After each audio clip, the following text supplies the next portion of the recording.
너희는 이제 가만히 서서 여호와께서 너희 목전에서 행하시는 이 큰 일을 보라.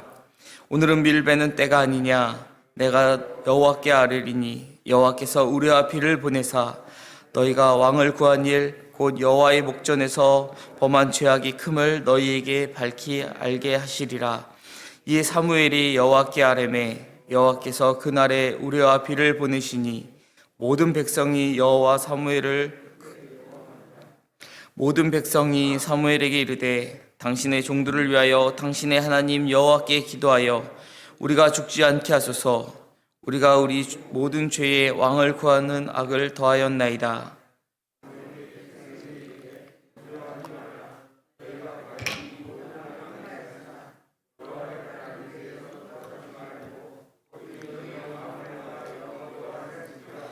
돌아서서 유익하기도 못하며 구원하지도 못하는 헛된 것을 따르지 말라.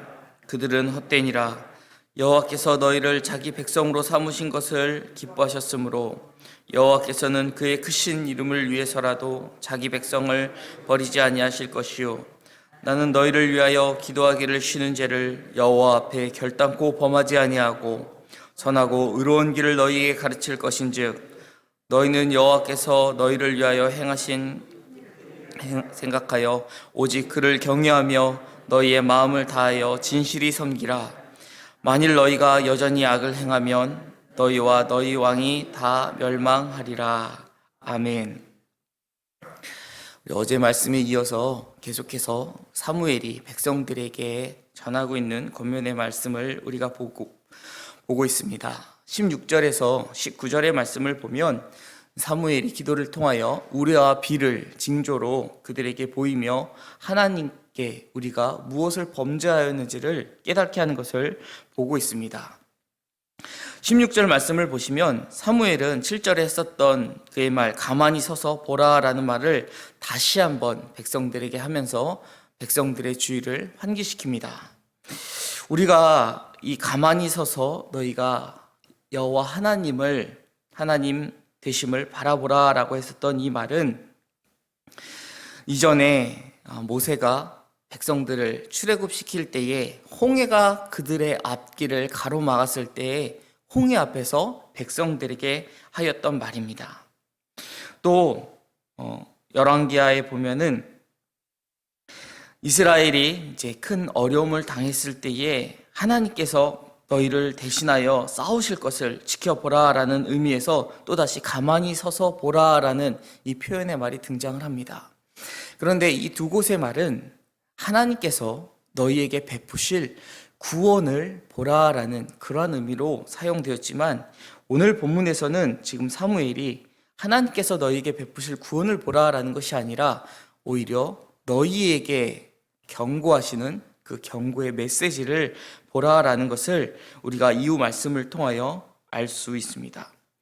17절을 보시면 사무엘은 이 표적의 정체에 대해서 이제 밝히고 있는데 먼저 지금이 밀 수확기임을 그가 이야기하고 있습니다. 지금은 밀을 벨 때가 아니냐. 이스라엘에서 밀을 벨 때는 그들이 살고 있는 이 팔레스타인 지역에서 건기에 해당하는 때입니다. 이제 밀을 수확할 때는 건기이기 때문에 비가 내리지 않는다. 비가 내린다 할지라도 우리가 봄비처럼 적은 양의 비가 내리지 우레와 그리고 많은 비가 이렇게 내리지 않는다라는 것을 지금 그는 표현하고 있는 것입니다. 그런데 사무엘은 이 시기에 여호와께서 우레와 비를 내리실 것이다 라고 지금 말씀하고 있습니다. 사무엘이 그들에게 이야기했었던 이 우레는요, 단순히 이 기상에 나타나고 있는 그러한 우레가 아니라 때로는 목소리로 번역해서 하나님이 진노하시는 목소리로 우리가 다시 바꾸어 생각할 수 있습니다.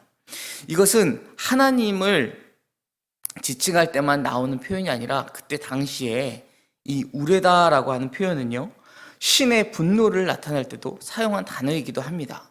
그러니 하늘에서 우레가 울린다라고 하는 것은 곧 그때 당시에 여호와 신앙을 갖고 있지 않은 우상을 섬기는 자들에게 있어서도 신의 분노를 뜻하는 그러한 의미였다라는 것이죠. 이런 폭우가 팔레스타인에서 보통 11월이나 12월 혹은 3월이나 4월에 집중되는데 지금 사무엘은 이스라엘의 건기에 해당하는 그때에 아마도 5월이나 6월쯤 되는 밀베는 시기에 이러한 것을 너희에게 보이시라라고 말하면서 이것이 큰 일이다. 이례적인 기상 현상이 하나님께서 너희에게 보여주실 큰 일이다라고 이야기하고 있는 것입니다. 또 사무엘은 이어서 너희에게 이 표징을 보이는 그 이유에 대해, 그 목적이 무엇인지에 대하여 이스라엘 백성에게 전하고 있습니다.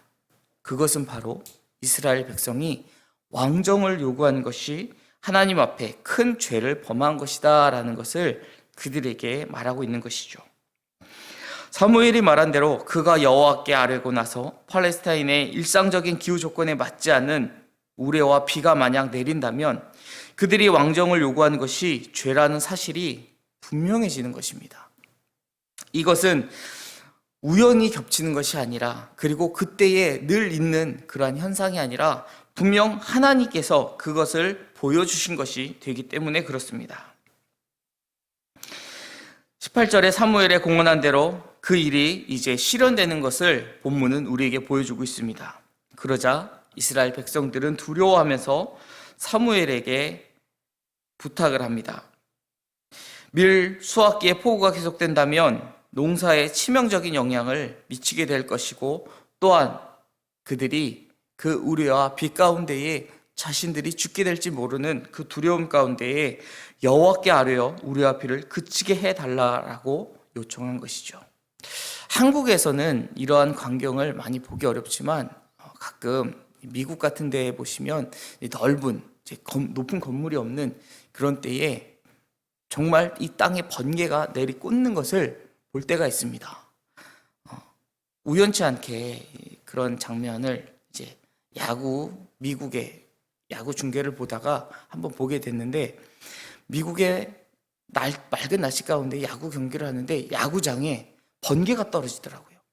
선수들이 혼비백산해서 이 덕아웃이라고 하는 선수들이 대기하는 곳으로 엄청난 속도로 다들 도망가는 그런 모습을 본 적이 있습니다. 그 모습을 보면서 모르긴 몰라도 이스라엘 백성들이 모였을 때에 그 우레가 떨어지는 그 모습을 바라보면서, 그리고 비가 내리는 것을 보면서 그들이 목숨의 위협을 느꼈겠다라는 것을 생각해 보게 되었습니다. 비가 내릴 때에 이 땅에 번개가 떨어지면은요, 그 일대에 있는 사람 모두가 감전으로 죽게 됩니다. 즉 우레와 비는요, 확실하게 그곳에 모여 있는 사람을 한 번에 죽일 수 있는 무서운 무기가 될 수 있다는 것이죠. 이러한 것을 그때 당시에 그 사람들의 시선으로 바라봤을 때 얼마나 두려움의 대상이었겠습니까? 지금 출애굽 당시 하나님의 임재의 현상을 목격했었던 이스라엘이 모세에게 했었던 말과, 또 그들이 금송아지 형상을 만들고 섬긴 죄를 지었을 때에 모세가 한 말을 생각나게 하면서 이 백성들은 자신들이 많은 죄를 지었고 거기에 더불어 왕을 구한 것도 죄였다라고 고백하면서 사무엘 앞에서, 하나님 앞에서 자신들의 죄를 고백했던 것입니다. 그런데 이 고백이 정말 우리가 하나님 앞에 죄를 지었습니다, 우리가 이것을 뉘우칩니다, 회개합니다 라는 것으로 받아들이기에는 조금 부족하지 않나, 혹은 그들이 순전히 그 목적만으로 회개한 것은 아니지 않나라는 것을 우리가 생각하게 되는 것은요, 그들이 하나님 앞에서 왕정을 포기하거나 그것을 다시 무르는 그러한 모습을 보이지 않기 때문에 그렇습니다. 느닷없이 쏟아지는 폭우와 무섭게 그 땅이 흔들리는 천둥 소리 때문에 지금 이스라엘 백성이 겁에 질려 아마 다급하게, 어찌 보면 습관적으로 회개한 것은 아닐지 모른다라는 것도 우리가 염두에 둘 수 있다라는 것이죠. 하나님을 버리고 왕을 구한 죄, 거기에 대해서 지금 우리는 이 본문을 통해 사무엘이 그들에게 이야기하는 것을 보고 있습니다. 하나님이 그들이 지은 것이 정말 그들이 왕을 요구하는 것이 그들이 지은 죄라는 것을 다시 확인시키면서도, 그러면서도 하나님께서는 그들에게 내가 너희를 진멸하는 것이 아니라 너희가 죄를 깨닫고 회개하고 다시 나에게로 돌아올 것을 권면하고 있다라는 것을 또한 이 본문을 통하여 우리에게 보여주고 계신 것입니다. 백성이 19절에 회개한 뒤에 하나님께서는요, 그들에게 이러한 징조를 보인 것이 그들을 징계하거나 그들을 멸절하기 위함만이 아니라는 것을 우리에게 보여주고 있는 것입니다. 죄를 짓게 되면은 성경은 우리에게 분명히 이야기합니다. 우리와 하나님 사이가 멀어진다라는 것을 말이죠. 이스라엘 백성이 죄를 지었을 때에 하나님은 수많은 그의 종들을 통하여 그들에게 죄가 있음을 깨닫게 하셨고 그들이 다시 돌이켜 하나님께로 돌아올 수 있도록 권면하셨습니다. 우리가 죄를 깨닫고 회개한다면 하나님과의 깨졌던 관계가 회복될 수 있다라는 것이죠. 이 회복이 점차 일어나는 것이 아니라 정말 한순간에 순간적으로 일어난다라는 것입니다. 우리가 죄를 깨닫고 하나님 앞에 이 죄를 회개하기만 한다면 하나님께서는 그 죄를 그 즉시 사실 수 있는 분이기 때문에 그렇습니다. 하나님보다 더 사랑하고 하나님보다 더 의지한 것으로 인해서 혹시 우리 삶 가운데에서도 하나님과의 관계에 금이 가고 있지는 않습니까? 우리가 마땅히 하나님만을 바라보며 하나님을 구하고 하나님을 의지해야 하는데 이스라엘 백성이 그랬었던 것처럼 다른 나라와 같이 우리에게도 왕이 있어야 하겠나이다 라고 하며 왕을 요구했었던 것처럼 우리가 하나님보다 다른 것을 구하고 있지는 않는지 우리의 삶을 돌아봐야 할 것입니다. 그리고 우리가 만약 그러한 부분이 있다라고 한다면 그러한 것이 죄임을 깨닫고 자복하고 회개함으로 하나님께 용서와 자비를 구하면서 하나님의 긍휼하심을 바라보아야 할 것입니다. 이제 20절부터 25절은 또다시 사무엘이 이스라엘 백성에게 하는 권고의 말씀이 나오고 있습니다. 이 본문을 읽는 많은 이들은 다시 사무엘이 하는 말에 주의를 기울이게 될 것입니다. 과연 사무엘이 기도함으로 백성들에게 죄를 깨닫게 하고 하나님께서 보이신 징조를 통하여 그들이 죄를 지었다라는 것을 깨닫게 한 뒤에 사무엘은 백성들에게 어떠한 말을 전하게 될까요? 사무엘이 그들에게 가장 먼저 한 말은 바로 두려워하지 말라였습니다. 사무엘은 지금 우레와 비로 인하여 두려움에 떨고 있는 이스라엘 백성을 안심시키고 있는 것입니다. 지금 백성이 사무엘과 또 하나님 앞에서 고백한 그들의 말이 죄라는 것은 그들이 행한 것이 악이라고 하는 것은 분명 사실이지만 하나님께서 이 우레와 비를 보여주신 그 목적이 그들을 징계하거나 혹은 왕정을 취소하는 것이 아니라는 것을 이제 이 본문을 통하여 우리에게 보여주고 있습니다. 사무엘은 그들에게 하나님께서 이 징조를 보이신 것이 왕정을 취소하라라는 것이 아니라 너희가 오직 여호와 하나님만을 경외할 것을 잊지 말라라는 것을 전하고 있는 것입니다.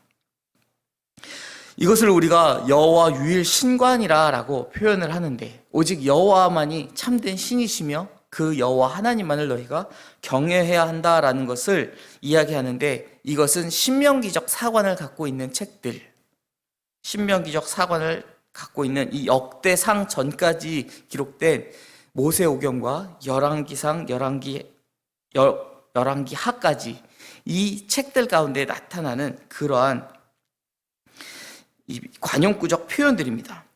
여호와를 따르는 데서 돌아서지 말고 온 마음으로 여호와를 섬기라.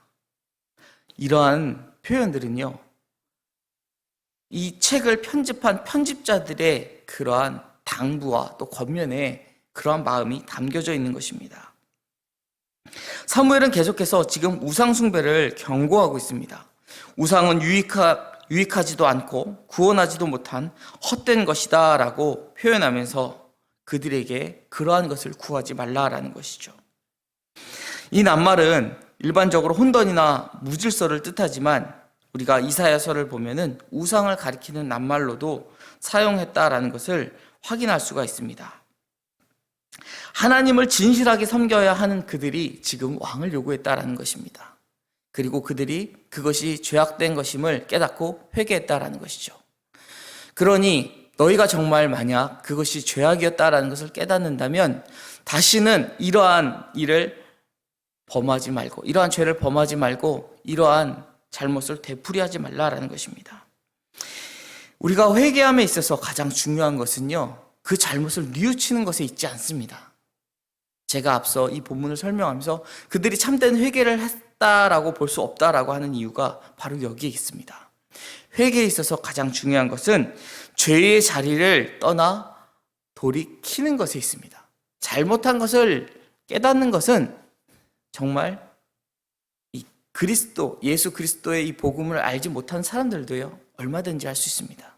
도덕적으로도요, 얼마든지 할 수 있습니다. 하지만 하나님께서 죄라고 말씀하신 그 죄의 자리를 떠나 돌아서서 다시금 하나님께로 나아가는 것은, 이것은 정말 하나님을 알고 하나님을 믿는 하나님의 백성이 아니고서는 할 수 없는 회개라는 것이죠. 백성이 완악하여 배반하여도 하나님은 왕정을 그들에게 허락해 주셨습니다. 단지 백성의 상황에 못 이겨서 하나님의 뜻을 굽히신 것이 아니라 그들의 의견을 허용하시면서 왕의 지도를 따라 이제 다시 하나님을 섬길 수 있도록 그들에게 기회를 준 것입니다.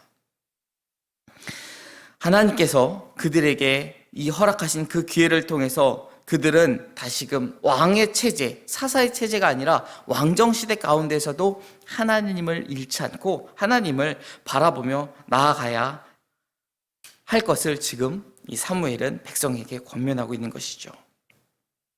오늘 본문의 이 메시지를 보면 하나님은 사무엘의 기도를 통해서 한 겨울에나 볼 수 있었던 우레와 비라는 징조를 통해 이스라엘 백성이 하나님 앞에 죄를 범하였음을 다시 한번 보여주셨습니다.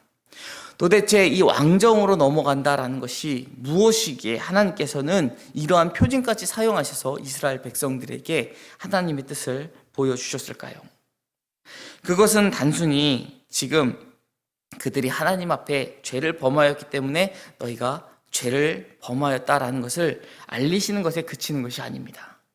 그것은 하나님께서 아주 작은 부분이라 할 수 있는 하나의 부분을 이야기하시면서 또 그 뒤에는 하나님께서 이제 이스라엘 백성이 왕정시대 가운데에 이 군주제 가운데에 살아가야 한 그 모습을 염려하시면서 그들에게 권면하는 것입니다. 그들이 이제 사사체제 지파 연맹 공동체에서 왕정으로 전환되게 될 것입니다. 이 왕정 시대로 넘어가게 되면은 앞서 사무엘이 그들에게 경고했었던 것처럼 많은 불편함을 체감하게 되면서 다시금 그들이 사사시대를 그리워할지 모릅니다. 출애굽 때에 이집트의 생활, 애굽의 생활을 그리워했었던 것처럼 고난이 닥치면 그들은 다시금 사사시대를 그리워하게 될지 모른다라는 것이죠. 그렇게 되면 이스라엘 국가 안에 큰 혼란이 오게 될 것입니다. 하나님께서 지금 이 징조를 보내신 것은 그러한 각오를 새롭게 하라라는 의미도 담겨져 있다라는 것입니다. 이제 너희가 너희의 마음을, 너희의 각오를 다시 하라. 그래야지 이제 이 왕정시대 가운데서도 하나님을 향한 그 유일신간이 흔들리지 않을 수 있다라는 것이죠. 우리가 이 출애굽기 말씀을 통해서도 볼 수 있지만 이 애굽의 바로라는 그 직책, 왕이라는 직책은 신의 대리자 혹은 신의 아들 혹은 신과 동일시 되면서까지 이 사람이 신의 행세를 할 수 있는 자리이기 때문에 이스라엘 백성이 왕을 삼게 되었을 때에 그러한 잘못을 행할 수 있을 것입니다 라는 것을 우리에게 지금 사무엘은 또 이스라엘 백성에게 보여주고 있는 것입니다. 이러한 체제 가운데 분명 풍요제로 이어질 수 있을 것이고 또 한편으로는 왕정을 인정하지 않는 세력에 의해서 이 체제 전복이나 쿠데타가 발생할 것을 우려할 수 있다라는 것입니다.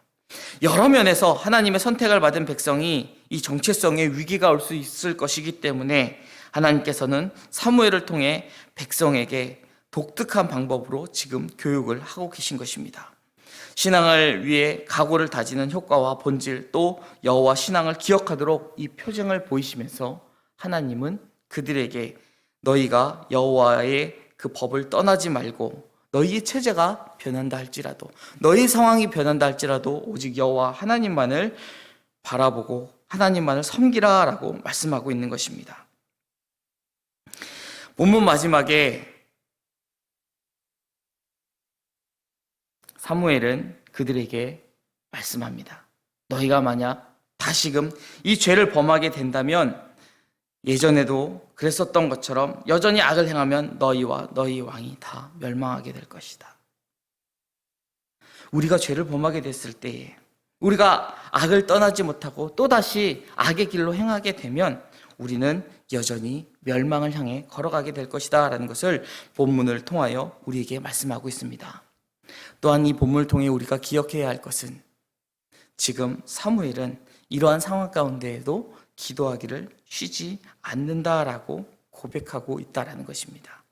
어떠한 상황 가운데서도요, 이 기도는 우리의 상황을 변화시키고 우리가 알지 못하는 우리의 생각을 뛰어넘는 놀라운 기적과 이사를 행한다라는 것을 이 본문은 우리에게 전해주고 있습니다.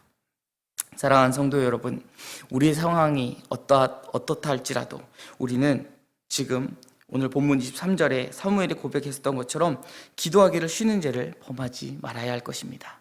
그래야지 우리가 하나님을 버리고 다른 우상을 쫓아가는 그러한 잘못을 행하지 않게 될 것입니다. 우리가 우리의 상황 그 여부에 상관없이 늘 하나님만을 바라며 오직 하나님만을 의지하고 나아가는 주의 백성이 되기를 주님의 이름으로 간절히 축원드립니다. 기도하시겠습니다.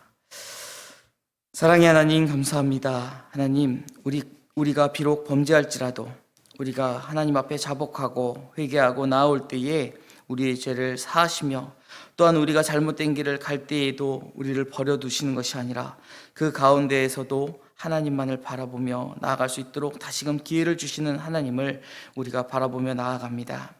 자비하시고 인자와 긍휼이 한이 없으신 그 하나님의 은혜만을 바라보며 나아가는 우리가 되기 원합니다. 또한 하나님과의 교제가 끊이지 않도록 우리가 기도하기를 쉬는 죄를 범하지 않게 하여 주시옵소서. 정말 이 나라 이 민족을 위하여 또 우리의 삶을 위하여 함께 기도하며 나아가는 자들 되게 하여 주시옵소서. 오늘 하루의 삶 가운데에서도 주님 앞에 기도로 시작하는 이 하루가 하나님과 동행하는 하루 되게 하시며 주님과 동행함으로 승리하는 하루 되게 하여 주시옵소서. 감사드리며 사랑이 많으신 예수 그리스도 이름으로 기도드립니다. 아멘.